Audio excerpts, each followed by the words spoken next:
194 Q, TDS में 194 Q जो provision है वो परचेस ऑफ गुड्स पे है। अगर आप कोई माल परचेस करते हो तो उस पे ना टीडीएस डिडक्ट करके आपको पेमेंट करना है। तो इसकी प्रोविजन को आज देख लेते हैं। 194 क्यू क्या बोल रहा है कि पहले ना एप्लीकेबिलिटी चेक करेंगे, ये एप्लीकेबल है किस पे। सपोज करो कोई बायर है जिसका प्रीवियस ईयर में, प्रीसीडिंग फाइनेंशियल ईयर मतलब प्रीवियस ईयर में 10 करोड़ का, ये आपको देखना है कि 10 करोड़ का क्या आपका टर्नओवर था।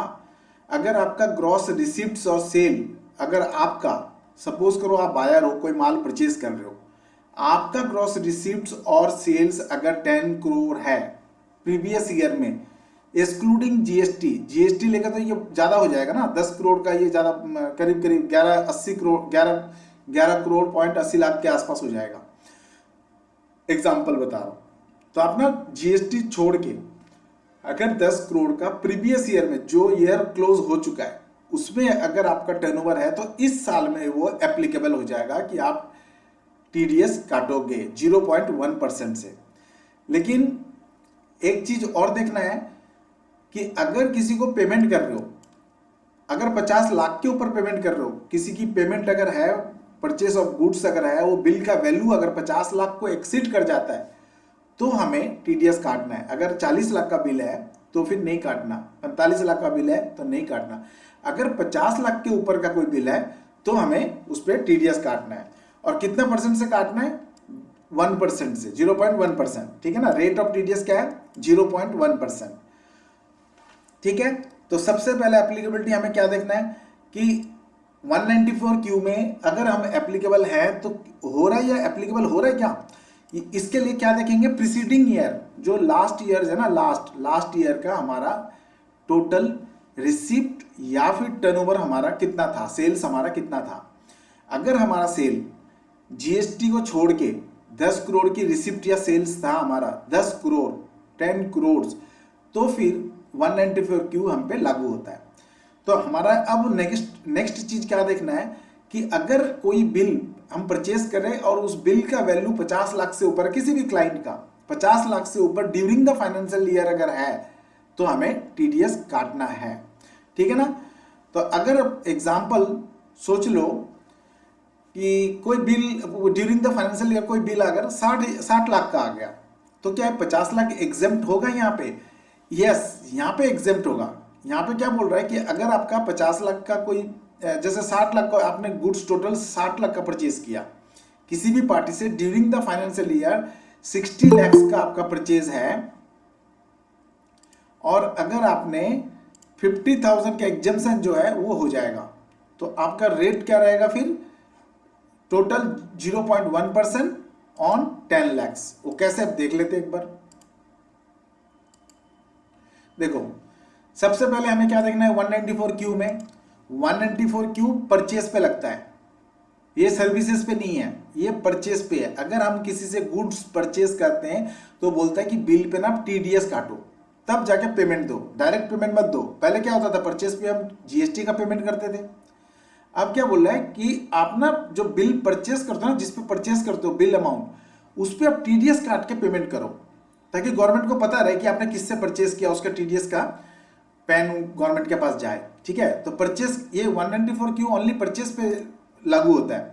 अब 194 क्यू है क्या? देखो अगर ये फाइनेंशियल ईयर 23-24 चल रहा है, आपको देखना है कि मैं इस साल में मेरी लाइफ मतलब 194 क्यू हिट भी कर रहा है या नहीं कर रहा है। तो इस साल में 194 हिट कर रहा है या नहीं कर रहा है, उसके लिए क्या चेक करेंगे?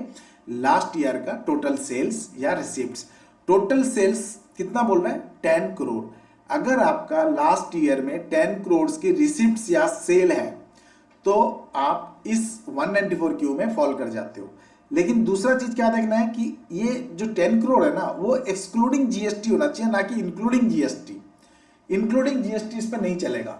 ठीक है ना, तो एक्सक्लूडिंग जीएसटी होना चाहिए।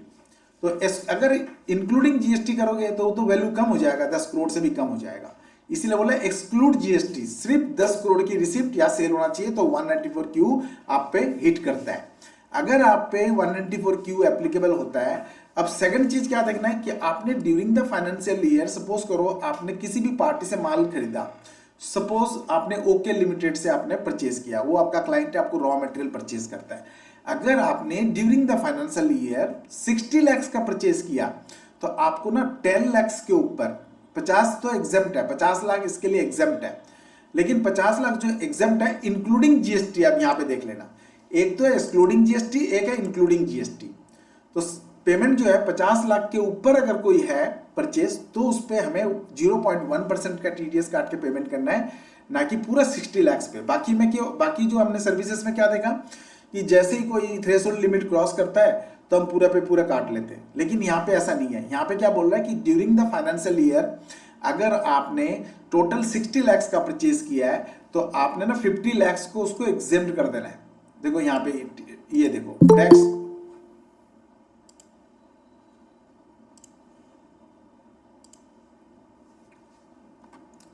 कल से 9:30 के बाद किसी की एंट्री नहीं होगी, एडमिट ही नहीं होगा। मैं यहाँ पे 15 मिनट तक वेट करता हूँ, 9:15 से लेके 9:30 तक आप लोगों के लिए, और आप लोग 5 मिनट पहले लॉग इन नहीं करते हो। 10 जो टोटल 194 क्यू किस पे हिट करेगा, जिसका सेल प्रीवियस ईयर में 10 करोड़ का था, 10 crore excluding GST not including, ठीक है ना। नंबर 1 किस पे है, गुड्स परचेज पे। नंबर 2 क्या देखना है, अगर आपने एप्लीकेबल आप पे अगर ये टीडीएस 194 क्यू एप्लीकेबल है तो सेकंड चीज क्या देखना है कि ड्यूरिंग द फाइनेंशियल ईयर आपने कितना का ट्रांजेक्शन करा। अगर सपोज करो आपने ट्रांजेक्शन करा ड्यूरिंग द फाइनेंशियल ईयर 50 की जगह 60 लाख का किया सपोज करो, तो 60 लाख को आपने 50 लाख एग्जेम्प्ट कर देना है। आपको 50 लाख डिडक्ट करके जो 10 लाख जो बैलेंस बचेगा ना उस पर 0.1% काटना है, ठीक है। अब एग्जांपल दूसरा देख लो। सपोज करो आपने पूरे फाइनेंशियल ईयर में 80 लाख का परचेज किया किसी भी पार्टी से, सपोज करो एपीसी इंडिया लिमिटेड, आपने 80 लाख का माल परचेज किया ड्यूरिंग द फाइनेंशियल ईयर। यहाँ सारे बात फाइनेंशियल ईयर में होता है। फाइनेंशियल में 80 लाख का माल परचेज किया तो आप पे टीडीएस कितना 80 लाख पे ही काटना है, नहीं 80 लाख पे नहीं काटना। देखो बाकी सारे टीडीएस में हमने क्या सीखा कि जितने भी उसका थ्रेशोल्ड लिमिट है जैसे ही क्रॉस करता है तो पूरे पूरे अमाउंट पे काटते हैं, उस पर भी आऊंगा अभी। लेकिन आपको ये प्रोविजन अच्छे से समझ लेना है, इस पे ना 50 लाख की एग्जेम्प्ट है। 50 लाख एक पार्टी आपका जैसे ही 50 लाख निकल जाएगा क्रॉस कर जाएगा उस अमाउंट पे काटना है। तो 80 लाख का ड्यूरिंग द ईयर आपने टोटल परचेज किया तो आपने 50 लाख इसको माइनस कर देना है। 50 लाख डिडक्ट करके जो 30 लाख बचेगा ना 30 लाख पे 0.1% काटोगे तो इसका 3000 रुपये टीडीएस आ गया, ठीक है। अब मैं दोबारा समझा देता हूं। सबसे पहले एप्लीकेबिलिटी, आप पे ये हिट होता है या नहीं, अगर हिट होता है तो आप पे टीडीएस कितना काटना है। This is called 194 Q. ये गुड्स परचेज पे है, सर्विसेज पे नहीं है, इसको ध्यान रखना अच्छे से। First calculation of turnover. आपने क्या देखना है, अगर 194 क्यू हिट करेगा तो आपने देखना है कि प्रीवियस ईयर में जो लास्ट ईयर निकल चुका है, जो क्लोज हो चुका है, उस ईयर में आपका टर्नओवर या रिसीप्ट्स, आपका सेल कितना था। अगर आपका सेल 10 करोड़ से ऊपर है तब तो आप ये 194 क्यू आप पे एप्लीकेबल है। अगर आपका सेल 9 करोड़ था तो आप पे एप्लीकेबल नहीं है। ये 9 करोड़ 50 लाख था तो आप पे एप्लीकेबल नहीं है। Previous year not current year. Previous year में अगर आपका टोटल रिसीप्ट्स और सेल 9.5 करोड़ है तो एप्लीकेबल नहीं है, 10 करोड़ के ऊपर है तो एप्लीकेबल है। तो अगर एप्लीकेबल है तो आगे का प्रोसेस होगा, अगर एप्लीकेबल नहीं है तो आगे का प्रोसेस नहीं होगा। तो एप्लीकेबल अगर है तो आगे का प्रोसेस क्या होगा, अगर एप्लीकेबल है तो आगे का प्रोसेस ये है कि 194 क्यू क्या बोलता है कि ड्यूरिंग द फाइनेंशियल ईयर जितने भी आपने परचेस किया ना एक पार्टी से, ड्यूरिंग द फाइनेंशियल एक पार्टी से जितना भी परचेस किया है उसमें से 50 लाख तो एग्जेम्प्ट कर दो, 50 लाख तो उसको सीधा सीधा रिड्यूस कर दो, उसके बाद जो अमाउंट बचता है उस पर आप टीडीएस काट लो। तो सपोज करो एक बिल आया 60 लाख का, 60 लाख का आपने बिल आप पे तो एप्लीकेबल हो गया ना। आपके 10 करोड़ के ऊपर आपका 11 करोड़ का टर्नओवर था, पिछले साल में आपको टर्नओवर देगा, आपका 11 करोड़ की रिसिप्ट थी या सेल था तो आपके ऊपर ये 194 क्यू एप्लीकेबल हो गया। नंबर 2 क्या देखेंगे, इस साल में अब पिछली बात भूल जाओ, अब इस साल में हमारा गुड्स जो हम बाई कर रहे हैं उसका बिल अमाउंट कितना है। अगर बिल अमाउंट सपोज करो 60 लाख का है तो 60 लाख में हम 50 लाख पहले माइनस कर देंगे, 10 लाख जो बचा 10 लाख पे हम 0.1% का टीडीएस काट के गवर्नमेंट को जमा करा देंगे उनके पैन के अगेंस्ट में, ठीक है। अगर 80 लाख का बिल है तो 80 लाख पे कितना काटेंगे, 50 लाख एग्जाम, 30 लाख का जो बैलेंस बचता है उस पे 0.1% टीडीएस काट के गवर्नमेंट को जमा करा देंगे, ठीक है। अब दूसरा चीज है, क्या बोल रहा है, बहुत इंटरेस्टिंग है, देखो अगर टीडीएस 194 क्यू हम पे लागू नहीं होता है, सोचो वी आर बायर, हम बाई कर रहे हैं कोई गुड्स किसी क्लाइंट से, अगर हम पे लागू नहीं होता है तो किस पे, हमें ये देखना है कि जो सेलर है ना क्या उस पे लागू होता है। अगर बायर कौन है, हम बायर है, अगर हम पे 194 लागू नहीं होता, अगर मेरा टर्नओवर सपोज करो 10 करोड़ रुपया है ही नहीं, पिछले साल 9 करोड़ रुपया था, तो मुझ पे तो मैं तो निकल गया ना, फिर 50 लाख का सेल हो चाहे 80 लाख का सेल हो उससे कोई मतलब नहीं है, हमने टीडीएस नहीं काटना, चाहे 1 करोड़ का ये बिल क्यों ना है, हमने टीडीएस नहीं काटना। फिर से बता रहा हूं, देखो पहले सब इसमें 2 कंडीशन है 194 क्यू का, ये बहुत इंपॉर्टेंट ये है सेक्शन, इसको याद रखना। फर्स्ट एप्लीकेबिलिटी क्या देखना है कि आपके प्रीवियस ईयर में क्या 10 करोड़ का रिसिप्ट या सेल था, अगर था तो आप पे एप्लीकेबल है, 10 करोड़ के ऊपर अगर है तो आप पे इस साल में एप्लीकेबल है टीडीएस काटना, अगर नहीं है तो भूल जाओ, चाहे आपने एक करोड़ का ही परचेस क्यों ना कर लो, आप पे टीडीएस नहीं काटना। अगर आपका सेल 10 करोड़ से ऊपर है या रिसिप्ट 10 करोड़ से ऊपर का था तो आपको इस साल में जितना भी बिल आएगा ना, किसी भी क्लाइंट का 50 लाख के ऊपर अगर बिल हो जाता है तो उस पर टीडीएस काटना है। अगर 50 लाख के ऊपर नहीं है किसी भी क्लाइंट का, कोई भी एक क्लाइंट से आप बाई कर रहे हो, उस बाई अमाउंट है ना, आपका जो गुड्स अमाउंट परचेज अमाउंट है वो अगर 50 लाख का नहीं है तो आपको टीडीएस नहीं काटना। 50 लाख जब क्रॉस करेगा, 50 लाख को एग्जेम्प्ट करके जो बैलेंस बचेगा उस पर टीडीएस काटना है। तो during the financial year suppose करो आपने 80 लाख का माल आपने परचेज कर लिया, तो 50 लाख माइनस कर दो, 30 लाख पे टीडीएस 0.1% काट के गवर्नमेंट को जमा करा दो। और अगर आपका पिछले साल में 10 करोड़ रुपया ट्रांजेक्ट है ही नहीं, आपका रिसिप्ट भी नहीं है, सेल भी नहीं, आपका टर्नओवर ही नहीं है 10 करोड़ का, तब क्या करना, आप इस सेक्शन में फॉलो ही नहीं करते, फिर आपको टीडीएस काटना ही नहीं है, चाहे आपका बिल 50 लाख का हो, 60 लाख का हो, 80 लाख का हो, 90 लाख का हो, आपने कोई टीडीएस नहीं काटना, किसी भी पार्टी का टीडीएस नहीं काटना। गुड्स बाई पे मटेरियल अगर परचेज कर रहे हो, कोई भी मटेरियल परचेज कर रहे हो, उस पे आपको टीडीएस नहीं काटना, ठीक है। दूसरा चीज क्या देखना है कि 10 लाख का जो आप फॉल करवाओगे कि ये 10 करोड़ का जो आपकी एप्लीकेबिलिटी देखना है, उसमें देखना है एक्सक्लूडिंग जीएसटी, नॉट इंक्लूडिंग, ठीक है ना। तो आपका और भी रिसिप्ट में आप ज़्यादा बढ़ गया ना, तो आपका देखो एक तो प्रिंसिपल अमाउंट आपका आएगा, उसके ऊपर जीएसटी आएगा, तो ज़्यादा अमाउंट बढ़ गया ना। तो आपने क्या देखना है, एक्सक्लूडिंग जीएसटी 10 करोड़ का अगर मेरे पास रिसिप्ट आया या मेरा सेल हुआ था लास्ट ईयर तो मैं एप्लीकेबल हूँ, नहीं तो नहीं। और जब 50 लाख काउंट करोगे ना कि एग्जेम्पशन, तो 50 लाख जो है जीएसटी को जोड़ के करना है कि 50 लाख एग्जेम्प्ट करना है जीएसटी को जोड़ के, तो उस पर आपको काटना है। अब आ जाओ आप, अगर आप पे फॉल नहीं करता, सपोज करो लास्ट ईयर आपकी टर्नओवर 8 करोड़ था, तो 10 करोड़ की लाइबिलिटी, 10 करोड़ की अगर सेल है, 10 करोड़ की रिसिप्ट है, तो ही आप पे ये हिट करता है, तो आप एप्लीकेबल नहीं है। तो क्या करोगे, तब ना सेलर को बोल रहे हैं आप काट लो, वो टीसीएस काटेगा, ठीक है ना। अगर आप टीडीएस नहीं काट रहे हो तो वो टीसीएस काटेगा। अब टीसीएस का प्रोविजन देखो, बहुत इंटरेस्टिंग है ये, मतलब कोई ऐसा नहीं है कि नहीं पूछेगा आपको। देखो अगर उसका एप्लीकेबिलिटी आप पे एप्लीकेबिलिटी नहीं आती ना, तो फिर उस पे एप्लीकेबिलिटी आ जाती है टीसीएस की।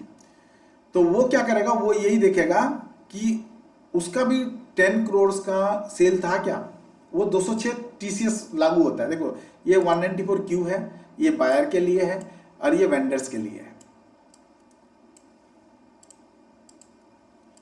अब ये सपोज करो इसका सेल जो है लास्ट ईयर 8 करोड़ था, तो ये एप्लीकेबल नहीं है क्योंकि मिनिमम हमें 10 करोड़ चाहिए। 10 करोड़ एक्सक्लूडिंग जीएसटी इसका अगर लास्ट ईयर में अगर सेल है तो ये एप्लीकेबल है, नहीं तो नहीं, तो ये भूल जाओ, ठीक है जी। अब इसका क्या बोल रहा है, ये बोल रहा है सेकेंडरी, प्राइमरी कौन है ये और सेकेंडरी, ये दो वर्ड आप बहुत अच्छे से याद रखना, मैं आपको पूरा क्लियर कर दूंगा। देखो इसका टर्नओवर जो है ना, इसका रिसीप्ट जो था पिछले साल 8 करोड़ था, तो इसको तो टीडीएस काटना ही नहीं है, ये निकल गया। कौन, बायर निकल गया। ग्रॉस रिसीप्ट्स और sales in the immediately preceding financial year was more than 10 crore, तो ये लागू है, नहीं तो नहीं। तो ये इसका सेल जो है 8 करोड़ था, रिसीप्ट 8 करोड़ का था, ये हट गया यहाँ से। इसको बोल रहा है हम तो नहीं काटेंगे, गवर्नमेंट बोला आप मत काटो। अब क्या बोल रहा है, अब इसको आप बोलोगे कि आप देख लो आपका आपकी क्या एप्लीकेबिलिटी है। अब ये बोल रहा है कि देखो ना, मैं टीसीएस काटूंगा अगर मेरा भी 10 करोड़ के ऊपर का सेल है, ठीक है, और रिसिप्ट्स है, तो मैं ये टीसीएस काट लूंगा आपके बिहाफ पे, मैं काट लूंगा और मैं जमा करा दूंगा। लेकिन अगर दोनों का 25 करोड़ का सेल हो गया, सपोज करो दोनों ही 25 करोड़ का सेल है, देखो यहां पे बोल रहा है मैं नहीं काटूंगा अगर मेरा 10 करोड़ के नीचे से सेल या रिसिप्ट्स है तो आप ये जो बार्डन है ना डिडक्ट करने का, ये बार्डन इसके पास चला जाएगा 206 सेक्शन में टीसीएस में। ये टीडीएस काटेगा, ये टीसीएस काटेगा। तो अगर ये नहीं काट रहा है तो ये काटेगा, ये काट लेगा तो ये नहीं काटेगा। तो अब क्या बोल रहा है कि इसका तो टोटल 8 करोड़ रुपया था प्रीवियस ईयर में परचेज सेल, तो ये तो नहीं काटेगा। तो ये इसने क्या कर दिया, इसको बोल दिया आप देख लो आपकी एप्लीकेबिलिटी है तो आप काट लो। तो ये क्या बोल रहा है कि ठीक है जी, मेरा तो 25 करोड़ का रिसिप्ट था, 25 करोड़ का टर्नओवर था, तो चलो मैं काट लेता हूं आपके बिहाफ पे। तो ये बंदा ना आपके बिहाफ पे 1%, 0.1% जो है टीसीएस काट के वो गवर्नमेंट को जमा कर देगा। बाकी सब कुछ रूल है ही है, बस खाली ये टीसीएस के नाम से होगा, 206 में टीसीएस काट के जमा करा देगा। लेकिन अगर सपोज करो दोनों ही एप्लीकेबल हो गया, दोनों ही एप्लीकेबल हो गया, 25 करोड़ दोनों का टर्नओवर, दोनों का रिसिप्ट्स और सेल्स है, ये भी है, ये भी है, दोनों ही एप्लीकेबल है, तब कौन काटेगा? तो बोलना सबसे पहले ना आप प्राइमरी हो, आपको ये ऑथोरिटी दिया जाता है कि आप डिडक्ट करो टीडीएस, ना कि टीसीएस, ना कि टीसीएस वाला काटेगा। सबसे पहले बोला अगर आपको एप्लीकेबल है तो आप काटो, सबसे पहले प्राइमरी। देखो प्राइमरी को ये ऑथराइजेशन दे रहा है कि भाई आपके ऊपर रिस्पॉन्सिबिलिटी दे रहा हूं, आप काट के जमा करा दो। और अगर प्राइमरी यहां से गायब है, प्राइमरी का है ही नहीं, सेल ही नहीं है, 1 करोड़ है, 1 सीआर है, तो बोला ठीक है जी मैं कर दूंगा, तब ये सेकेंडरी वाला जो है ना वो काटेगा। तो ये 194Q का ये प्रोविजन है, इसको आप याद रखना। और 50 लाख तक एग्जम्प्ट है, 50 लाख के ऊपर जो है टीडीएस काटने की जरूरत है। 50 लाख जो अगर 80 लाख का है तो 50 लाख एग्जम्प्ट हो जाएगा। बाकी केस में हमने टीडीएस में क्या देखा, एग्जम्पशन जो है ना थ्रेशोल्ड जैसे ही क्रॉस करता है पूरा काटते हैं। चलो देख लेते हैं उसको भी, ठीक है। अब बाकी जो इंपॉर्टेंट सेक्शन है उसको डिस्कस कर लेता हूं। बाकी बहुत बड़ा चैप्टर है, इसको ये रेट चार्ट आपको डाउनलोड करना है या फिर हमारे पोर्टल में जाके इसको कभी कभी थोड़ा करके पढ़ लेना। रेट चार्ट एकदम इंपॉर्टेंट है, इसको आप समझ लेना अच्छे से, क्योंकि बहुत सारे टीडीएस प्रोविजन है, लेकिन सबसे ज्यादा तो इंडस्ट्री में जरूरत पड़ती है ना, ये कुछ प्रोविजन मैं नोट करके रखा हूं, ये जरूरत पड़ती है सबसे ज्यादा। और बाकी जब आप तो इसको याद ही कर लेना, और बाकी की जरूरत पड़ेगी ना तो आप रेट चार्ट देख लेना। अब आ जाओ सैलरी। सैलरी क्या बोलता है कि देखो जी, सैलरी ना ओल्ड प्रोविजन है, न्यू प्रोविजन है। सैलरी क्या बोलता है कि देखो अगर आपका 2.5 लाख से ऊपर है इनकम तो मैं तो टीडीएस काटूंगा, एम्प्लॉयर तो मानेगा नहीं। लेकिन ना कुछ सेक्शन है 87A, एक प्रोविजन है 87A, उसमें क्या बोलता है कि लास्ट ईयर तक ना आपका 5 लाख तक एग्जम्प्ट था। अगर 5 लाख तक आपका इनकम है, सैलरी इनकम, तो आपको कोई टैक्स नहीं देना। वैसे तो बोल रहे 2.5 लाख के ऊपर हम टैक्स काटेंगे, हम टीडीएस काटेंगे, आपकी इनकम लायबिलिटी है। लेकिन 87A एक प्रोविजन है जिसमें ये बोल रहा है कि अगर आपका इनकम 5 लाख तक है तो आपको एग्जम्प्ट है, आपको कोई 1 रुपया भी आपको वो रिबेट मिलता है। 87A एक सेक्शन है इनकम टैक्स में, उसमें आपको 1 रुपया भी आपको पे करना नहीं पड़ेगा टीडीएस। और इस साल में जो है वो 7 लाख हो गया बजट में, न्यू बजट में जो है ना, अभी बजट जो फैब में बजट रिलीज हुआ था उस बजट में बोल दिया है अब अगले साल जब रिटर्न भरेंगे ना 7 लाख तक एग्जम्प्ट हो गया। अगर आप ये ध्यान रखना, हम लोग जब रिटर्न फाइल करेंगे ना अगस्त में, तब आपको सब कुछ क्लियर हो जाएगा, आपको एक एक चीज। देखो ये कंसल्टेंसी का मैटर है, अगर आप लोग टैक्स कंसल्टेंट बनने जा रहे हो तो आपको ना थ्रोली इसका नॉलेज होना चाहिए। कौन सा आईटीआर फॉर्म फिल होगा, कितना किसको कितना पे क्या इनकम होना चाहिए, किसका एडवांस टैक्स जमा होगा, किसका टीडीएस होगा।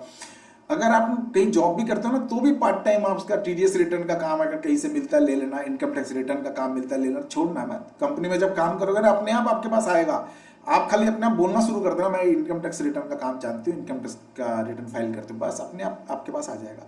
आपके ऑफिस से ही आपके पास कहीं आ जाएंगे कि मेरा भी रिटर्न फाइल कर दो।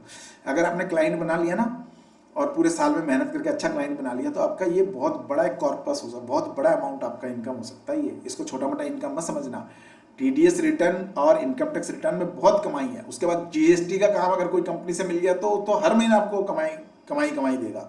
ये 3 काम में ना हमेशा कोशिश करना कि अच्छा ग्रिप ले लो और अच्छा आपको कमाई शुरू हो जाए जॉब के साथ साथ। जॉब छोड़ के नहीं, जॉब करते रहो, आपको फिक्स इनकम देगा, पार्ट टाइम उसको करते रहो, संडे करते रहो, या आप बाद में जो जब भी करो, आपको जब टाइम मिले, कोई बहुत बड़ा काम नहीं है, जब सीख जाओगे तो एकदम ईजी लगेगा। अब आ जाओ आप बाकी प्रोविजन में। जो प्रोविजन क्या बोलता है कि थ्रेशोल्ड लिमिट जैसे ही क्रॉस करता है आप मेरे को थ्रेशोल्ड के साथ जो पूरा अमाउंट है उस पर टीडीएस काट के जमा करा दो। अब चलो जी एक एक करके हम लोग डिस्कस कर लेते हैं इसको। सबसे पहले सैलरी एज पर स्लैब है। अब सैलरी में ना आपको एम्प्लॉयर नहीं मानेगा, एम्प्लॉयर क्या करेगा 2.5 लाख के ऊपर काट लेगा और नेक्स्ट ईयर से 3 लाख के ऊपर काटेगा, ठीक है। अच्छा, न्यू प्रोविजन में क्या बोलता है, न्यू प्रोविजन ना बोलता है कि हम आपको डिडक्शन रिबेट वगैरह कुछ नहीं देंगे, सिर्फ स्टैंडर्ड डिडक्शन जो है ना 50,000 का वो देंगे। देखो ओल्ड प्रोविजन और न्यू प्रोविजन का टैक्सेशन है वो हम लोग आगे समझेंगे।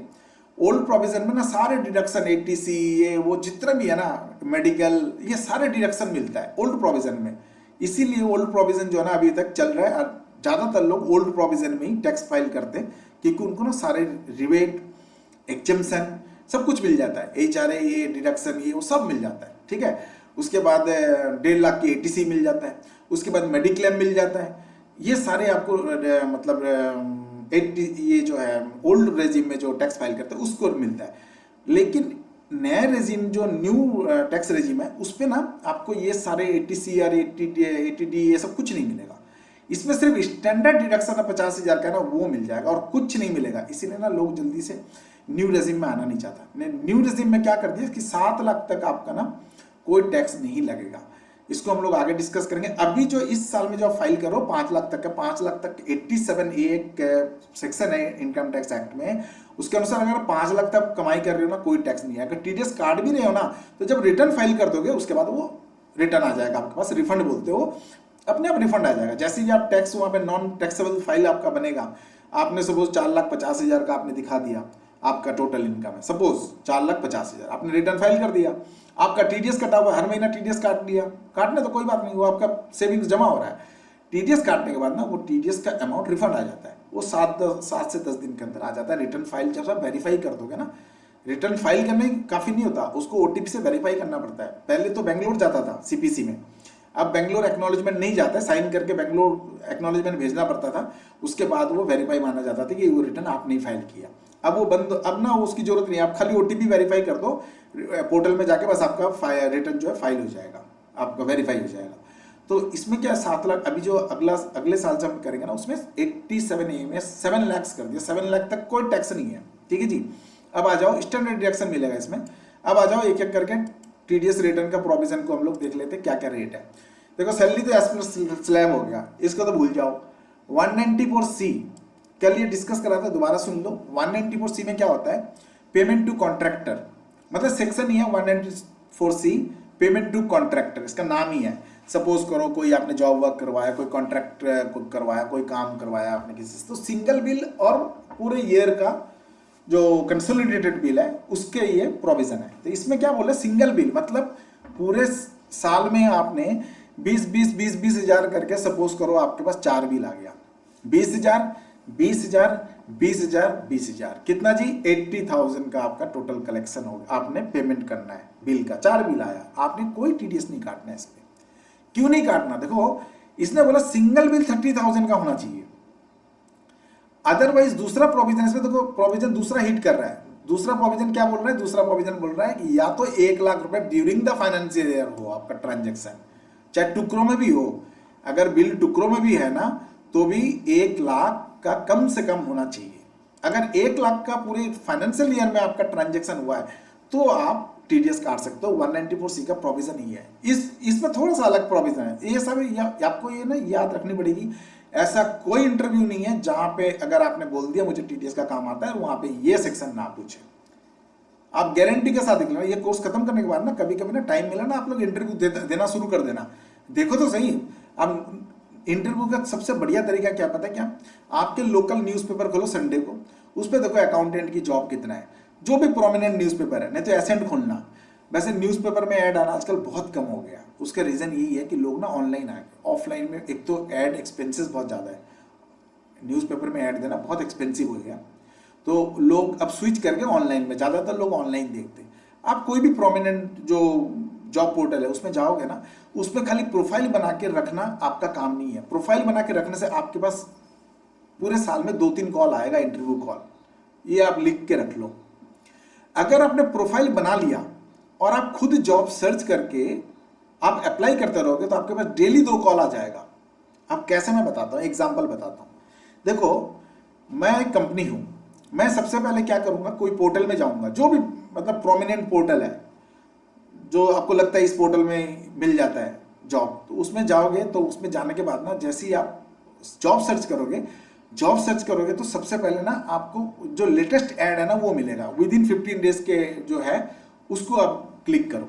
सपोज करो मैं एक कंपनी हूँ, मेरे को अकाउंटेंट चाहिए, तो मैं ऐड दूंगा, we need accountant so and so, BCom, MCom, ये जो भी लिखना है ऐड में लिख दिया, ऐड को पोस्ट कर दिया। जैसे ही पोस्ट करूंगा पब्लिक को दिखेगा।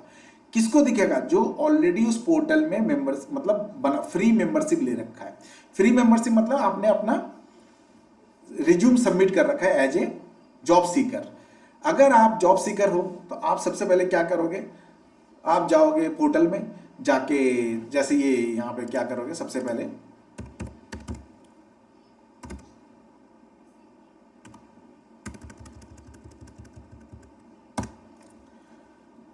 अब आपको डेली आपको ये काम करना है। यहां पे आप सपोज करो अकाउंटेंट हो, आपने अकाउंटेंट कर दिया, लोकेशन डाल दिया, अहमदाबाद डाल दिया, एक्सपीरियंस डाल दिया 2 ईयर्स। अब सर्च करो। अब ये ना रजिस्टर करने के लिए बोलेगा शायद, देखते।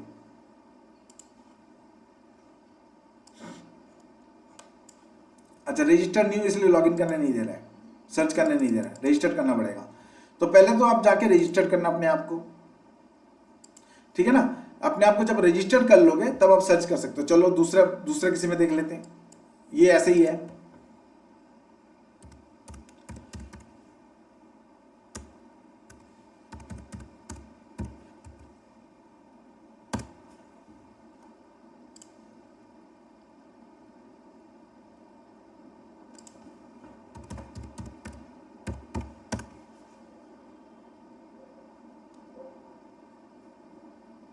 देखो, सबसे पहले क्या करोगे, आप अकाउंटेंट है,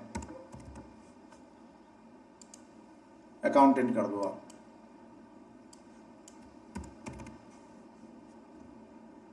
चार्टर अकाउंटेंट कर दो, लोकेशन डाल दो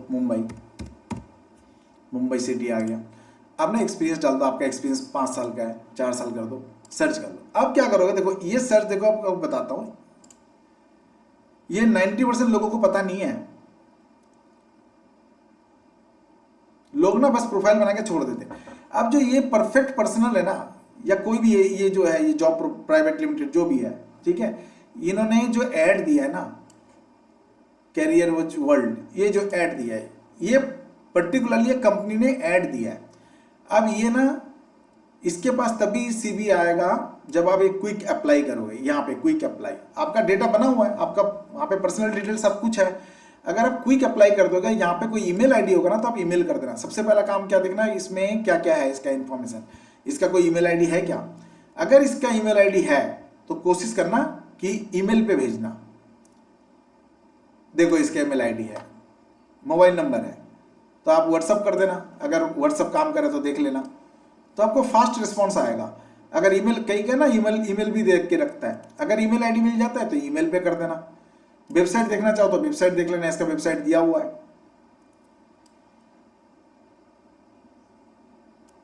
ठीक है ना। आपको अप्लाई करना पड़ेगा, तब कंपनी के पास आपकी एप्लीकेशन जाएगी। इसमें क्या होता है, अगर कोई डेटा परचेज करता है ना कंपनी के पास से, कि मेरे को टोटल जितने भी यहाँ पे डेटाबेस है उसको सीवी देखना है, तो उसको हेवी पेमेंट करनी पड़ती है। जो खुद जॉब मतलब जो कंपनियां खुद यहाँ पे डेटा देखने आती है ना, उनको 7 दिन या 15 दिन का या 1 महीना का, जितना दिन के लिए भी सर्विस लेते हैं, उसको हेवी अमाउंट पेमेंट करके इनको डेटाबेस खरीदना पड़ता है कि जितने भी कैंडिडेट्स हैं उनका डेटाबेस वो देख सके। लेकिन दूसरा तरीका क्या सस्ते में, कि बहुत सस्ता है, कि कंपनियां ऐड दे देती है, आपने प्रोफाइल बनाया, आप रेगुलर जाके सर्च करते रहो, अप्लाई करते रहो, आपके पास कॉल आएगा ही। आप अप्लाई करो, आप ना डेली 15 मिनट भी लगाओ ना, सर्च करो आपके लोकेशन पे जॉब, और आप देखना आपके पास कॉल आना शुरू हो जाएगा। कुछ नहीं, इंटरव्यू तो दो, बोलो सर आप फोन इंटरव्यू ले लो, आप गूगल मीट पे इंटरव्यू ले लो, ठीक है ना, फोन इंटरव्यू ले लो। अगर सुइटेबल कैंडिडेट लगता हूँ आपको तो मेरे को कॉल करना, फिर मैं पर्सनल विजिट के लिए आऊँगा ऑफिस। ऐसे मैं ऑफिस छुट्टी करके नहीं आ पाऊंगा, ठीक है ना। तो आप ऐसे बोल के ना, आप देखो तो सही इंटरव्यू में क्या पूछता है, कैसे इंटरव्यू लेते हैं, क्या क्या कितना सैलरी ऑफर कर रहा है, क्या बोलता है, आपको कॉन्फिडेंस लेवल बढ़ जाएगी। आप इंटरव्यू देते रहो, ऐसे ही नहीं भी होता है ना, कॉल तो आएगा ना, आपको फिर भी लगेगा हाँ मेरे सीवी में वर्थ है। सीवी अच्छा बनाओ, सीवी में वर्थ होगा तो आपके पास कॉल आएगा। तो कॉन्फिडेंस लेवल चेक करने के लिए जॉब करो या नहीं करो, आप लो कॉल उनसे। तब सीवी बहुत अच्छा होना चाहिए, पीडीएफ फाइल में देना चाहिए, कोई जेपीजी में सीवी सबमिट मत करना और ना ही किसी को देना। अच्छा सीवी बनाना फुल पर्टिकुलर्स के साथ। तो चलो वो हो गया, उसका छोड़ो। अब हम लोग करते हैं उसमें बात कि इसका रेट क्या है। इसका रेट क्या हो गया, payment to contractor single bill. अगर सपोज करो किसी ने 35,000 का बिल फर्स्ट टाइम हमारे पास एकदम आया, फर्स्ट टाइम इसकी डीलिंग शुरू हुई है हमारे पास, नया नया क्लाइंट हमारा, इसने हमारे लिए कोई जॉब कॉन्ट्रैक्ट किया, हमारे लिए कोई काम किया है, हमें सर्विस प्रोवाइड किया, कुछ भी किया, अगर ये 194C में फॉल करता है तो ये 35,000 का बिल हमें दिया 35,000 का, तो हमने स्ट्रेट फॉरवर्ड 35,000 पे इसका टीडीएस काट लेना है 1% और 2%। अब 1% किसके लिए, 2% किसके लिए। 1% अगर जो बंदा सर्विस देने वाला है वो अगर HUF है तब तो 1%, अगर इंडिविजुअल है तो भी 1%। अगर ये बंदा HUF नहीं है, इंडिविजुअल नहीं है, अदर है, HUF इंडिविजुअल को छोड़ के कोई भी है, चाहे कंपनी है चाहे पार्टनरशिप फर्म है, कोई भी है, तो ये हो जाएगा 2%, अदरवाइज 1%। तो पहला क्या देखना है कि single bill during the financial year, बार बार देखना टीडीएस में ड्यूरिंग द फाइनेंशियल ईयर चलता है, अकाउंटिंग ईयर चलता है, फाइनेंशियल ईयर मतलब अकाउंटिंग ईयर जो भी है, अप्रैल से लेके मार्च, 1 अप्रैल से लेके मार्च 31 होता है फाइनेंशियल ईयर। फाइनेंशियल में क्या देखना है कि बिल, बंदे का बिल, सिंगल बिल कितना आया। सिंगल बिल अगर 35,000 का आ गया या 40,000 का आ गया तो उसमें 1% काटने, तब देखना क्या है, सिंगल बिल क्या देखना है, 30 के ऊपर होना चाहिए। चलो जी 50,000 का बिल आया, फर्स्ट कंडीशन फुलफिल, 50 का बिल आया, हमने टीडीएस काटना है, क्योंकि सिंगल बिल आया, एक बिल आया 50,000 का, तो हमने टीडीएस काटना है। दूसरा क्या देखना है, क्या इस पर जीएसटी लगा हुआ है, अगर उसने जीएसटी लगा के दिया तो हमने जीएसटी पे टीडीएस नहीं काटना, ठीक है। सेकंड कंडीशन क्या देखना है कि हमें जीएसटी पे टीडीएस नहीं काटना। सपोज करो 50,000 का बिल दिया, 50,000 पे उसने सुधर टीडीएस लगा दिया, जीएसटी लगा दिया, उसके बाद जीएसटी रजिस्ट्रेशन है, हम भी जीएसटी रजिस्टर्ड है, हमें इनपुट मिल जाएगा, बात वो नहीं है। लेकिन अगर जीएसटी लगा दिया तो हमने टीडीएस जीएसटी में नहीं काटना, पेमेंट करना है हमें, obviously we have to pay, but we don't deduct TDS on GST amount. तो 50,000 पे 9,000 रुपये सपोज करो जीएसटी है, तो 59,000 का बिल हो गया। हमने इसका पेमेंट ना 59,000 माइनस टीडीएस का पोर्शन जो है ना 500 रुपये वो काट के देंगे। अब फर्स्ट कंडीशन तो देखना है कि ये एप्लीकेबिलिटी हो रही है या नहीं कॉन्ट्रैक्टर पे, इसको भी थोड़ा समझ लो। कैसे, 30,000 का सिंगल बिल होना चाहिए, सिंगल बिल 30,000 के ऊपर है तो काटेंगे, अगर 25,000 का बिल है तो नहीं काटेंगे, 50,000 का है तो काट लेंगे, 60,000 का है तो काट लेंगे। सिंगल बिल एक ही बिल आया 50 का ऊपर का, 30 के ऊपर का तो काट लेंगे। तो चलो जी 60,000 का बिल लेकर आया या 50 का बिल लेकर आया तो हमने काटेंगे। अब काटते टाइम ना, अब दूसरा चीज क्या देखना है, क्या ये बंदा इंडिविजुअल है या HUF है। अब इंडिविजुअल HUF क्या है, देखो इंडिविजुअल है मतलब आप, मैं, हम लोग अपने पैन पे काम कर रहे हैं, जिसके कोई अलग से पैन इनकम टैक्स डिपार्टमेंट नहीं देता। आप इंडिविजुअल हो, आप खुद बिजनेस कर सकते हो, अपने नाम से बिजनेस कर सकते हो, आप खुद के नाम से बिजनेस कर सकते हो, मैं अपने नाम से बिजनेस कर सकता हूं, मेरे को कोई रोक नहीं सकता, मैं इंडिविजुअल हूं, ठीक है ना। मैं अपने नाम से बिजनेस कर सकता हूं, करण सिंघानिया एंड कंपनी मैं कर भी रहा हूं, करण सिंघानिया के नाम से भी कर रहा हूं मैं, ठीक है ना, मैं कर सकता हूं, मेरा करण सिंघानिया एंड कंपनी भी है, फर्म भी है, तो मैं कर सकता हूं। तो मैं ये जो इंडिविजुअल हूं तो मेरे लिए रेट एप्लीकेबल है 1%। मतलब अगर मैं कोई बिल दे रहा हूं आपके कंपनी में, आपके कंपनी में मैंने कोई सर्विस दिया एज ए कॉन्ट्रैक्टर, तो मैं जो बिल दूंगा 50,000 का, तो मैं अगर इंडिविजुअल हूं, आपको पूछ लेना है, ठीक है ना, आप इंडिविजुअल ही हो ना, ठीक है, तो आप ना 50,000 पे 500 रुपये टीडीएस काटना है। अब उसके ऊपर जीएसटी लगा हुआ है 9,000, आपने उस 9,000 पे जीएसटी नहीं काटना। अब ये हो गया। अब दूसरा चीज क्या देखना है कि अगर मैं इंडिविजुअल नहीं हूं, मैं HUF हूं क्या। HUF कौन है, अब देखो HUF वो होता है जो फैमिली बिजनेस में इन्वॉल्व होता है, फैमिली के जो HUF मतलब मैरिज हुआ, किसी की मैरिज हुआ, हस्बैंड वाइफ, उसी दिन से HUF क्रिएट हो जाता है। HUF को अलग से पैन मिलता है। इंटरेस्टिंग बात क्या है, इंडिविजुअल को नहीं मिलता, एचयूएफ को मिलता है। एचयूएफ एक लीगल रास्ता है जिससे कि टैक्स सेविंग का एक बहुत अच्छा रास्ता है। ये आपको 2-3 क्लास के बाद आपको समझाना शुरू कर दूंगा एचयूएफ क्या है। एचयूएफ बहुत इंटरेस्टिंग चीज है, टैक्स सेविंग का बहुत बढ़िया चीज है एचयूएफ। एचयूएफ फॉर्म करके ना, देखो 2 चीज होता है, टैक्स प्लानिंग और टैक्स इवेजन। टैक्स प्लानिंग जो होता है ना, गवर्नमेंट बोलता है लीगल है, टैक्स इवेजन जो है ना चोरी है, टैक्स का चोरी, टैक्स इवेजन बोलते हैं उसको, लैंग्वेज को ही समझ लो। जब भी आप कहीं बात करोगे ना, टैक्स इवेजन बोलना, ठीक। टैक्स इवेजन जो है वो टैक्स चोरी, हम टैक्स चोरी का काम नहीं करते, हम टैक्स प्लानिंग करते हैं, जो एज पर गाइडलाइन, गवर्नमेंट की गाइडलाइन है, रूल्स को फॉलो करके आपको हम सलाह दे सकते हैं। अगर आप कंसल्टेंट हो तो आप सलाह दोगे, आपका काम है भाई, है ना। तो टैक्स प्लानिंग जो है ना वो आपका जेन्युइन काम है, लीगल काम है। टैक्स इवेजन जो टैक्स चोरी का काम है वो कभी करना भी मत, और ना किसी को सलाह देना, ठीक है। तो टैक्स प्लानिंग में क्या है, ठीक, एचयूएफ फॉर्म करके ना आप टैक्स सेविंग बहुत कर सकते हो। देखो इंडिविजुअल में जो इनकम था ना, वो इनकम को आप कुछ इनकम उधर भी शिफ्ट कर सकते हो एचयूएफ में। एचयूएफ में आपके हस्बैंड वाइफ एचयूएफ बना सकता है, आपका डॉटर है वो बना सकते हैं, आपका लड़का है वो बना सकते हैं, मतलब एचयूएफ का मेंबर हो जाएगा, फैमिली मेंबर। लेकिन एचयूएफ का ना एक डिमेरिट है, अगर कोई प्रॉपर्टी एचयूएफ में है ना तो सबका हेयर उसमें हिस्सा बन जाता है एचयूएफ में।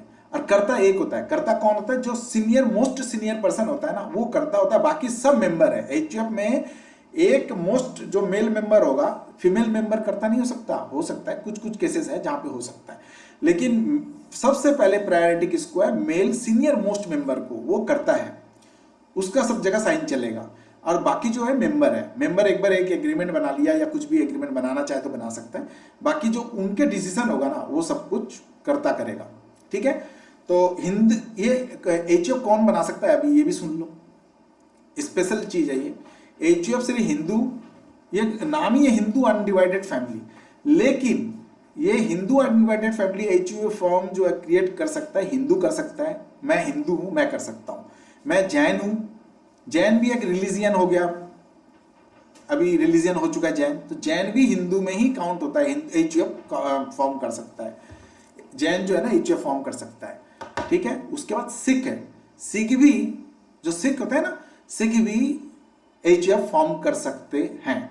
उसके बाद बुद्धिस्ट भी एचयूएफ फॉर्म कर सकता है। 4 के पास परमिशन है, एचयूएफ फॉर्म करके बिजनेस कर सकता है। ये हिंदू में ही कहलाएंगे, चाहे उनकी रिलीजन अलग अलग है, धर्म अलग अलग है, लेकिन हिंदू जो एकदम हिंदू ही बोलते हैं अपने आप को, जो जैन है वो भी मतलब हिंदू में ही आ जाते हैं, लेकिन वो जैन अलग अभी स्टेटस मिल गया, लेकिन जैन भी एचयूएफ बना सकते हैं, बुद्धिस्ट वो भी एचयूएफ बना सकते हैं, और जो सिख है वो भी बना सकते हैं। ये चारों जो है ना एचयूएफ बना सकते हैं, और एचयूएफ को अलग से पैन कार्ड मिलता है। एचयूएफ अपना एक अलग लीगल एंटिटी है, एचयूएफ खुद का अपना रिटर्न फाइल कर सकता है। जैसे आप कंपनी बनाया एबीसी इंडिया लिमिटेड, आप एबीसी इंडिया लिमिटेड का अपना आप खुद डायरेक्टर हो, लेकिन एज ए पर्सन आप अपनी तो फाइल करोगे रिटर्न, प्लस आपकी जो कंपनी एबीसी इंडिया लिमिटेड, चाहे उसमें आप प्रोमोटर हो, चाहे डायरेक्टर हो, चाहे शेयर होल्डर हो, उस कंपनी का ऑनर हो, तो आपको उसका भी रिटर्न फाइल करना है। वैसे ही आप पर्सनल कैपेसिटी में अपनी रिटर्न तो फाइल करोगे, है ना। करण सिंघानिया अपना रिटर्न फाइल करेगा, करण सिंघानिया एंड कंपनी एचयूएफ, वहां पे एचयूएफ लिखा हुआ आ जाएगा, लेकिन आगे नाम के आगे करण सिंघानिया एंड कंपनी नहीं चलेगा, करण सिंघानिया एचयूएफ हो जाएगा। तब आपको पता चलना चाहिए ना कि आप एचयूएफ हो, तो करण सिंघानिया एचयूएफ अगर हो गया तो समझ लो तो करण सिंघानिया एचयूएफ है, तो वो एचयूएफ को अलग से पैन कार्ड मिलेगा। लेकिन आप करण सिंघानिया के नाम से बिजनेस करो तो आपको नहीं मिलेगा, पैन कार्ड नहीं मिलेगा। आप प्रोप्राइटरशिप में बिजनेस कर रहे हो, सोल प्रोप्राइटर, आपको कोई पैन कार्ड नहीं मिलेगा। आपका जो पर्सनल पैन कार्ड है वही आपका बिजनेस का पैन कार्ड है। आप पर्सनल कैपेसिटी में जॉब करो, आप पर्सनल कैपेसिटी में बिजनेस करो, आपका रिटर्न फाइल कर सकते हो वही पर्सनल पैन कार्ड से ही, ठीक है। लेकिन एचयूएफ जब फॉर्म हो जाता है ना, फैमिली में मेंबर मिला के 2 मेंबर मिनिमम चाहिए ही चाहिए, एचयूएफ के लिए 2 मेंबर मिनिमम चाहिए। पर्सनल कैपेसिटी में आप सिंगल मेंबर हो, आपका अपना रिटर्न फाइल कर सकते हो। एचयूएफ जब होगा तो मिनिमम 2 मेंबर से ही एचयूएफ बना सकते हो, और एचयूएफ जब बन जाएगा तो एचयूएफ का अलग से फॉर्म पैन नंबर अप्लाई करना पड़ता है आपके गवर्नमेंट डिपार्टमेंट में, वो आपके पास पैन नंबर आ जाएगा, वही पैन नंबर से आप अपना एचयूएफ का फर्म का आप रिटर्न फाइल करोगे। और पर्सनल कैपेसिटी में आप जो मेंबर है, 2 मेंबर है सपोज करो, या 4 मेंबर है, तो चारों अपना अपना पर्सनल रिटर्न भी फाइल करेगा और एचयूएफ का भी फाइल करेगा।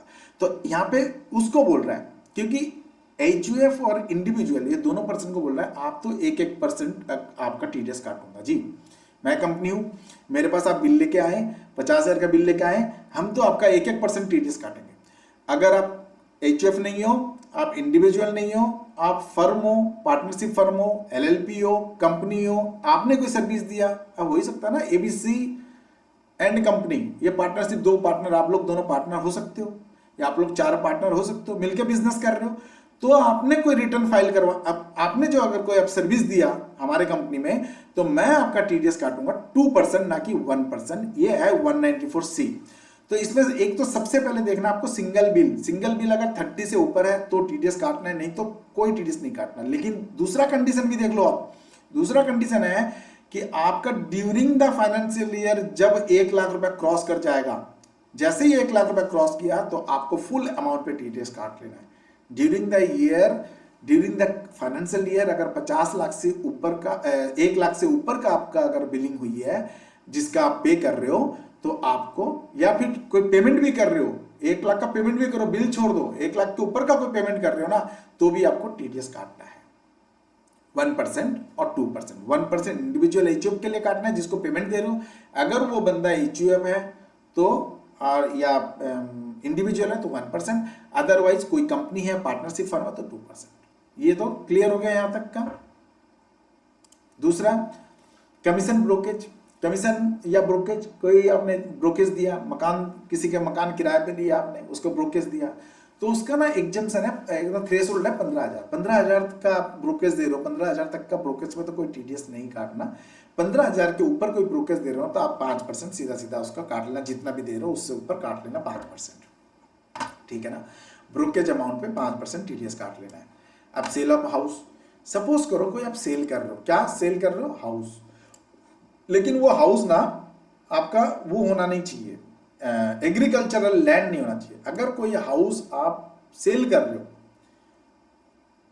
या बाई कर रहे हो, उस कंडीशन में ना जो भी पेमेंट दे रहा है ना, वो पेमेंट देने वाले को 50 लाख से ऊपर पे 1% टीडीएस काटना है। लेकिन अगर कोई प्रॉपर्टी का वैल्यू 60 लाख है तो क्या 50 लाख थ्रेशोल्ड लिमिट ये खत्म हो जाएगा? नहीं, पूरा 60 लाख पे ही टीडीएस काटना है आपको 1%, ओनली 1%।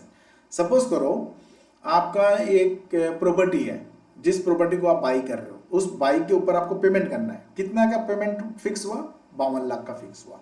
तो 52 लाख में क्या बोला कि अगर 50 लाख तक की आपकी बाई वैल्यू है, अगर आप पे कर रहे हो, तब तो आपकी कोई टीडीएस, 50 लाख के अंदर तो है, टीडीएस आपको काटना नहीं है, कोई दिक्कत नहीं है, 1% भी नहीं काटना।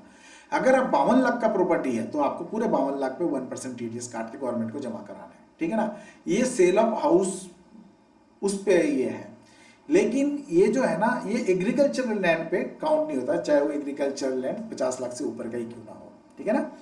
उसके बाद आ जाओ interest on FD, securities other than securities. Securities क्या है? सिक्योरिटीज होता है शेयर, डिबेंचर, ये जो होता है ना, शेयर जो लिस्टेड शेयर्स होते हैं, डिबेंचर्स होते हैं, अनलिस्टेड सिक्योरिटीज मतलब शेयर मार्केट का जो शेयर्स होते हैं, डिबेंचर्स होते हैं, ये सारे जो है ना सिक्योरिटीज को कहलाते हैं। सारे बॉन्ड्स होते हैं, म्यूचुअल फंड, ये सब जो है ना, ये सारी चीजें ना, इस टाइप की जो चीजें लगभग मिलता जुलता है, ये जितने भी चीजें होते हैं ये सिक्योरिटीज में काउंट हो जाते हैं। तो interest from securities other than securities, वो सारे चीजें नहीं होना चाहिए।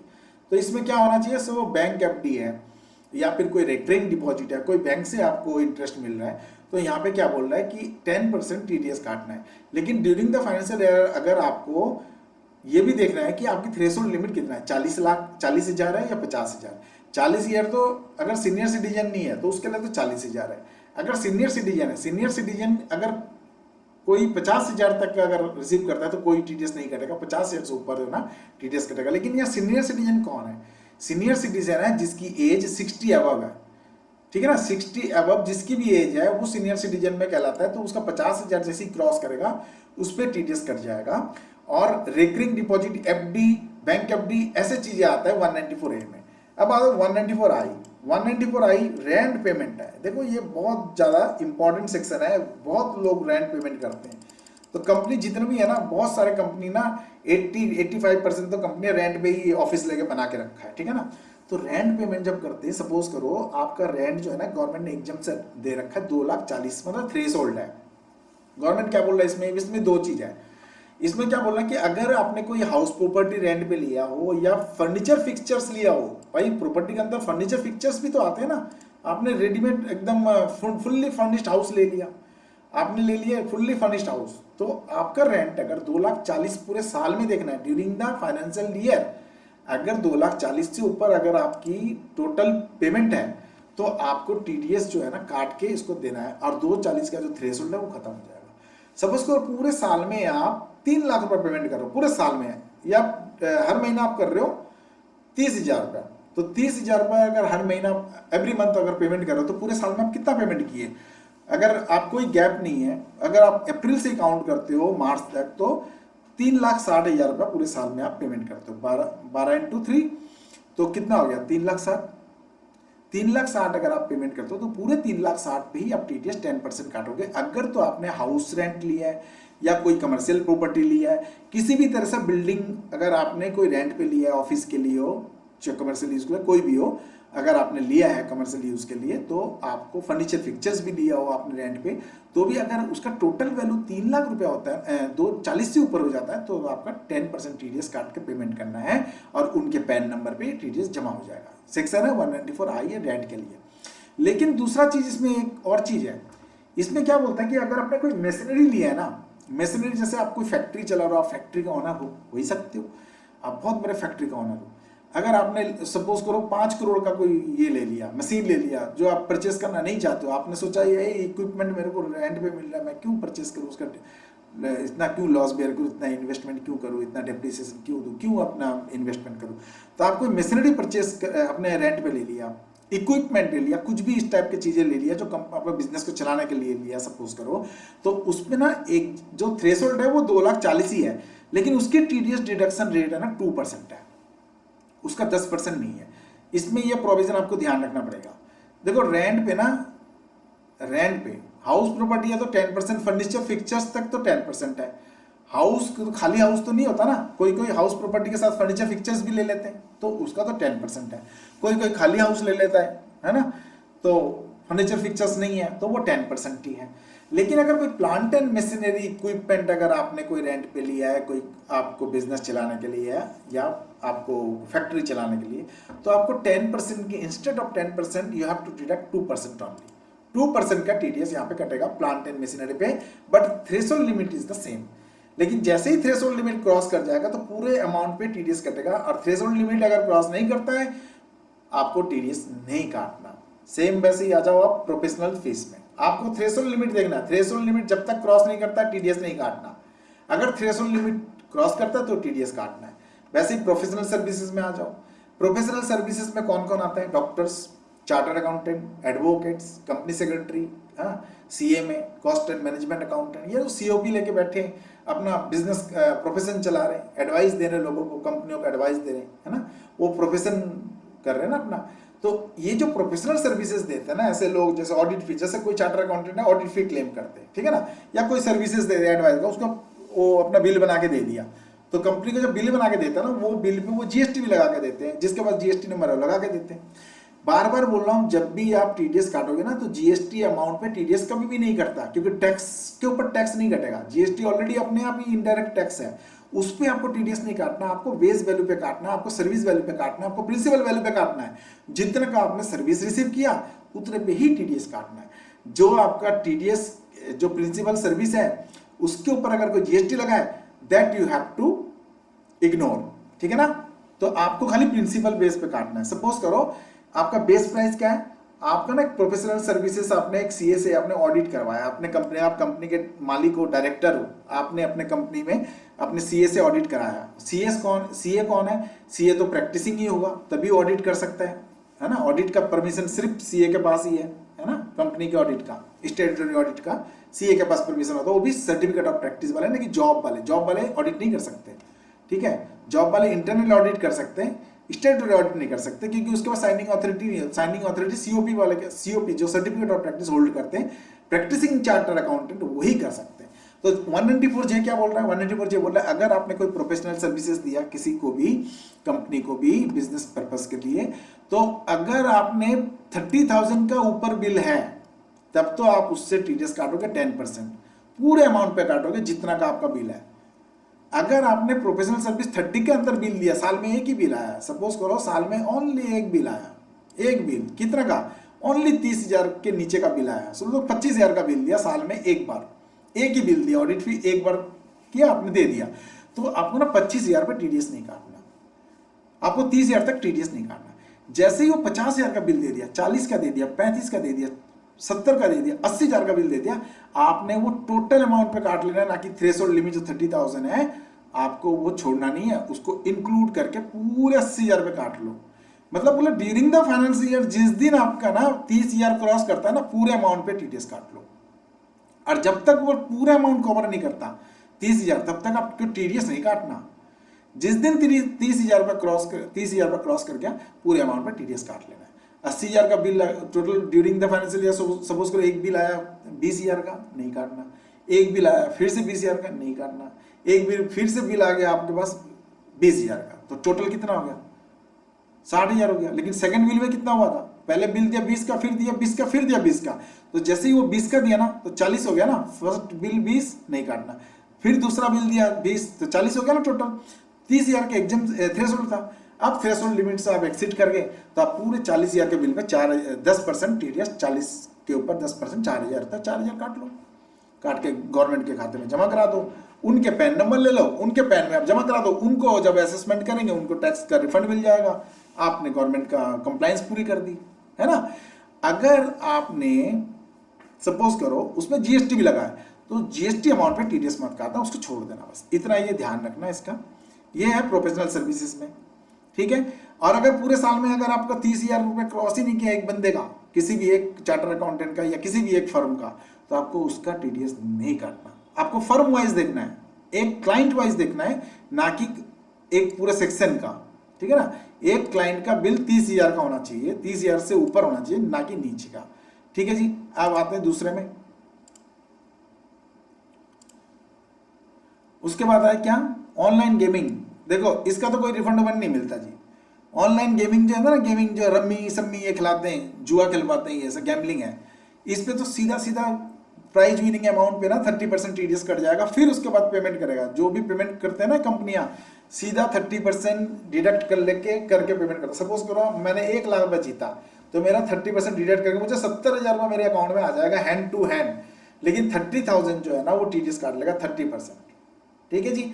और इसका कोई भी टैक्स में रिफंड नहीं मिलेगा, ये बिल्कुल भी नहीं मिलेगा, ये भूल जाओ, ये रिफंड नहीं आता इनका, विनिंग लॉटरीज का ये सब का नहीं आएगा। ये जो प्रोविजन है ना, इसका कोई रिफंड नहीं मिलेगा, ये आपका सीधा गवर्नमेंट के खाते में चला जाएगा, ठीक है जी। अब winning from games, lottery ticket, cross word, puzzle, card, ये सब जो गेम खेलते हैं, इसमें ना थ्रेशोल्ड लिमिट 10,000 का विनिंग फ्रॉम लॉटरी वाला जो है ना, गैम्बलिंग नहीं, गेमिंग का तो छोड़ दो, गेमिंग का तो 30% है, इस पर भी 30% है, लेकिन इस पर थ्रेशोल्ड नहीं है ऑनलाइन गेमिंग में, लेकिन इसमें थ्रेशोल्ड है। अगर बोल रहा है कि सपोज करो जो मार्केट में लॉटरी टिकट नहीं बिकता, तो आपने लॉटरी टिकट ले लिया कोई, उस लॉटरी टिकट में सपोज करो कि 10,000 का एग्जाम्पशन है।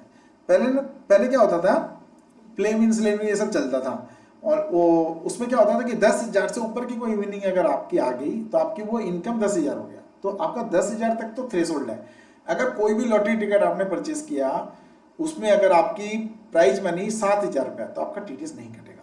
जैसे ही 10,000 क्रॉस कर जाएगा ना, आपका टीडीएस कट जाएगा, 30% टीडीएस कटेगा, और वो टीडीएस गवर्नमेंट के खाते में जमा हो जाएगा, आपको रिफंड नहीं मिलेगा। वो तो गया, वो तो इनकम है गवर्नमेंट का, वो गया, ठीक है जी। ऐसे करके आपको ये प्रोविजंस को ये याद रखना है। ये बहुत ही अच्छा मतलब इंपॉर्टेंट प्रोविजन है और बहुत ही अच्छा प्रोविजन याद रखना है। टीडीएस का ड्यू डेट आपको पता है, हर महीने के नेक्स्ट मंथ 7 ऑन और बिफोर 7। अगर सपोज करो ये मंथ चल रहा है जुलाई का, तो हम जुलाई की जो पेमेंट है ना, ये कोई भी बिल रिसीव इस मंथ में करते हैं या किसी का डिडक्शन करते हैं टीडीएस का, तो अगस्त ऑन और बिफोर 7 के अंदर हम टीडीएस काट के जमा करा देंगे, ठीक है जी। उसके बाद मार्च में इसने एक एग्जेम्पशन दे रखा है, एक अलग से स्पेशल छूट दे रखा है। मार्च में क्या बोल रहा है कि अगर आप, क्योंकि वो ईयर एंडिंग का है ना, लास्ट मंथ है, तो वो बोल रहा है अगर आप टीडीएस का ड्यू डेट जो है ना हर महीने का नेक्स्ट मंथ 7 तक होगा, लेकिन सिर्फ मार्च के केस पे ना, जो मार्च में आप डिडक्ट करोगे वो अप्रैल 30 तारीख तक पेमेंट कर देना। वहां पे 7 का किस्सा नहीं है। मार्च का जो भी डिडक्शन होगा 7 अप्रैल नहीं होगा, वो 30 अप्रैल होगा। मार्च में जो भी हम बिल का डिडक्शन करेंगे टीडीएस का, 30 अप्रैल तक का आपका टीडीएस जमा करा दो, कोई दिक्कत नहीं है। वैसे ही रिटर्न में बोल रहे हैं, रिटर्न कब जमा होता है? रिटर्न होता है क्वार्टरली। क्वार्टरली मतलब नेक्स्ट क्वार्टर खत्म होने के नेक्स्ट मंथ में पूरा मंथ टाइम रहता है हमारे पास रिटर्न का। उसका क्या बोल रहा है? उसका बोल रहा है कि ना जो अप्रैल मई जून है ये फर्स्ट क्वार्टर है, इसको तो अब जुलाई के 31 जुलाई तक आप ऑन और बिफोर 31 जुलाई आप रिटर्न फाइल कर सकते हो। अप्रैल में जून फर्स्ट क्वार्टर का नेक्स्ट मंथ में, पूरे मंथ में आपके पास टाइम है, एंड डे तक आप करा सकते हो। सेम वैसे 3 क्वार्टर तक तो सेम रहेगा। सेकंड क्वार्टर देखो अगस्त सितंबर अक्टूबर नवंबर, नहीं जुलाई अगस्त सितंबर, जुलाई अगस्त सितंबर तक का आप करा सकते हो अक्टूबर के 31 तक, ठीक है ना। सितंबर क्लोज हुआ, अक्टूबर पूरा महीना पूरा मंथ आपके पास टाइम मिल गया। वैसे ही थर्ड क्वार्टर में आ जाओ। थर्ड क्वार्टर में क्या बोल रहा है? नवंबर दिसंबर, नहीं अक्टूबर नवंबर दिसंबर, अक्टूबर नवंबर दिसंबर, ये थर्ड क्वार्टर है। फर्स्ट हो गया अप्रैल मई जून, उसके बाद जुलाई अगस्त सितंबर, उसके बाद अक्टूबर नवंबर दिसंबर। अक्टूबर नवंबर दिसंबर में क्या बोल रहा है? अगर आपने रिटर्न फाइल करना है इन तीनों महीने का एक साथ फाइल करना है क्वार्टरली, तो वो दिसंबर क्लोज होने के बाद 31 पूरा मंथ आपको टाइम मिलेगा, एक महीना। तो दिसंबर क्लोज हुआ तो जनवरी का पूरा आपको मंथ मिल गया, 31 जनवरी तक आप कर सकते हो 2024 तक। अब लेकिन फोर्थ क्वार्टर में क्या है, थोड़ा सा चेंज है। फोर्थ क्वार्टर में क्या बोल रहे हैं कि आपको पूरा एक महीना नहीं 2 महीना का टाइम मिलेगा। कैसे मिलेगा जी? देखो जैन फेब मार्च, ये तो हो गया आपका पूरा क्वार्टर। मार्च की आपकी अकाउंटिंग ईयर क्लोज हो गई। अकाउंटिंग ईयर क्लोज होने से उन्होंने आपको एक स्पेशल टाइम दे दिया कि आप ना जहां एक महीने में फाइल करना था ना, अप्रैल में करना था, आप मई तक कर दो। देखो खाली इसमें चेंज है, पेमेंट में भी चेंज है। लास्ट क्वार्टर में लास्ट जो मंथ है पेमेंट में, लास्ट मंथ का बोलता है एक महीने के अंदर कर दो, ना कि 7 तारीख तक। हर महीना 7 के अंदर करना, 7 तक करना है। तो वो बोल रहा है कि ना आप ना एक काम करो, 7 के अंदर करने की जरूरत नहीं है, आप मेरे को 30 तारीख तक दे देना, 30 अप्रैल तक। और रिटर्न में क्या बोल रहा है? 31 मार्च की जो रिटर्न है वो बोल रहा है कि आप रिटर्न जो है 31 मई तक फाइल कर दो। देखो मार्च में क्या है? जैन 7 तारीख, फेब 7 तारीख, 7 मार्च। मार्च का जो पेमेंट है वो 30 अप्रैल को मांग रहा है। ये पेमेंट है, देखो ये पेमेंट वाला पोर्शन है। अप्रैल से लेके फरवरी तक 7 मार्च, 7 फरवरी अगले महीने के 7 तारीख। लेकिन जब मार्च में आएंगे ना, मार्च का पेमेंट जो करेंगे वो अप्रैल 30 तारीख तक। वैसे रिटर्न में, हर रिटर्न में ना 1 मंथ का टाइम मिलता है क्वार्टर क्लोज होने के बाद। एक क्वार्टर मिल गया, एक महीना मिल गया, एक क्वार्टर क्लोज हुआ, एक महीना मिल गया, एक क्वार्टर क्लोज हुआ, एक महीना। लास्ट क्वार्टर में क्या बोल रहा है? देखो आपका मार्च में क्लोज हुआ क्वार्टर, 31 मार्च 2024 में क्लोज हुआ, तो 31 मार्च 2024 में क्लोज होने के बाद 2 महीना पूरा टाइम दे दिया रिटर्न के लिए। अब पेमेंट के लिए 1 महीने का दिया, रिटर्न के लिए क्या बोला कि मार्च क्लोज हुआ ना, अप्रैल मई, पूरा अप्रैल मई तक आप रिटर्न फाइल कर दो। ऐसा नहीं है कि 31 मई को कर सकते हो, 31 मई ऑन और बिफोर आप कभी भी आप रिटर्न फाइल कर सकते हो। मार्च क्लोजिंग के बाद 2 महीना पूरा टाइम रहेगा, उस 2 महीने के दौरान आप रिटर्न फाइल कर सकते हो। ठीक है, कल क्लास नहीं होगा, आपको आप लोगों को कल भी बोल दिया था, कल का क्लास जो है ना सैटरडे को होगा, कल ऑफ रहेगा। ठीक है, किसी को कुछ पूछना है?